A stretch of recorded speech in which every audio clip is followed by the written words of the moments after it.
I don't know kung sino sa inyo yung dapat makarinig, pero I have to share this one. Kanina pa ako nagpipray, Lord, ano dapat yung sabihin? In our prayers, when you pray, sometimes you pray na, Lord, tanggalin mo ko sa sitwasyon na to.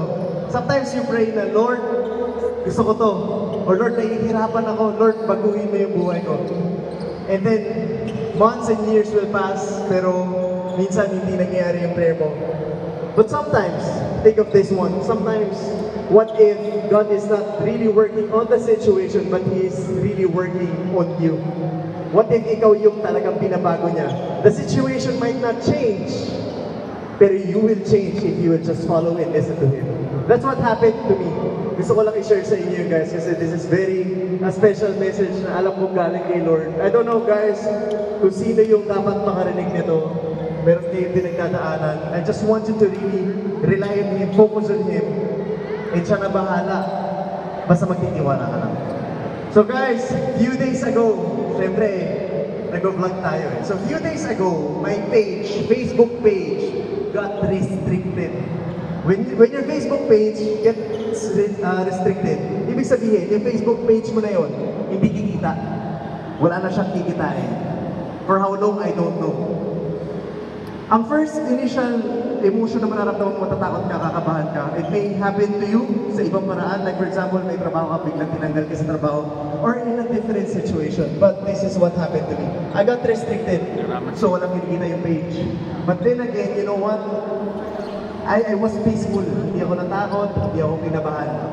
Isa lang ang dahilan. I know Jesus is working on me. I know He has something to tell me. I know that He's with me. And Lord, ikaw na bahala. Kaya yung mga ganong bagay, hindi ko na kinakatakot, hindi ko na kinakabahan. And gusto ko sabihin sa inyo yun because meron kayong mga ganong pinagdadaanan na things na out of your control na dapat ibigay mo na kay Lord. Because sometimes we make things complicated.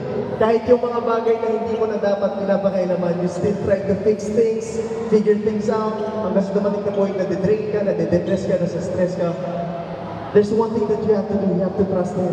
That He will work things out for you in a way na hindi mo maintindihan. That's why gusto ko sabihin yung message na yun. I believe there are some people here that needs to hear Him out. Na ibigay mo na kay Lord, huwag mo nang ilaban. There are things na may hangganan lang tayo. Hanggang dito lang. But when the Lord works for you, it's going to be limitless. And magugulat ka sa kung anong kaya niyang gawin. If that is His message, yeah, thank you Lord. Thank you Jesus for this wonderful night. This is the main thing, bakit kami tumatayo. The game is just a bonus.